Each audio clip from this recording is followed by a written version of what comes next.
ஆமா சார், உங்களை மாதிரி 2 பேர் போய் செருப்பு வைக்கிறாங்க சார். பேச விடுங்க.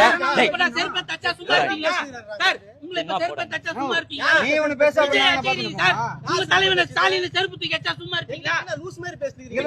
விஜய் மேல செருப்பு வந்தது யார் போட்டது? கூட்டத்துக்கு நான் அடிப்ப ஸ்டாலின் யார் போட்டது? என் மீது வழக்கு போடுங்க. இதெல்லாம் கவர் பண்ணுங்க. என் மீது வழக்கு போடுங்க. என் மீது ஸ்டாலின் மேல மக்கள் தூக்கி வச்சா சும்மா இருப்பீங்களா? நம்பரை கொடுத்து போறேன். நல்ல அப்பன் காத்தாலும் பண்ண போடு. ஏன் தெரியுமா? காசுக்கு வந்தவங்கள நான் நல்ல காசு அப்பன் காத்தாலும் பிறந்தேன். காசு வரல. நான் தெரிஞ்சுதானே டிக்ளேர் பண்றேன். நான் கிளைம் பண்ணல. உன்னை போல 200 காசுக்கு வந்தவன்ல. மக்களுக்கு நல்ல மக்களுக்கு செய்யறதுக்காக வந்திருக்கோம். புரியுதா? எவனுக்காகவும் பயப்பட அவசியமே இல்ல. இத்தனை மீடியா இல்ல என்னை போடு.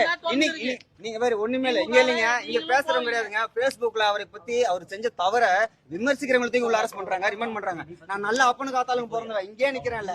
வீட்டு அட்ரஸே குடுத்துட்டு போறேன், போன் நம்பர் குடுத்துட்டு போறேன். நல்ல அப்பனு காத்தாலும் என்ன அரெஸ்ட் பண்ணிடா, வழக்கு போடுடா. என் கட்சி வந்து நிக்கண்டா. இது யாரு?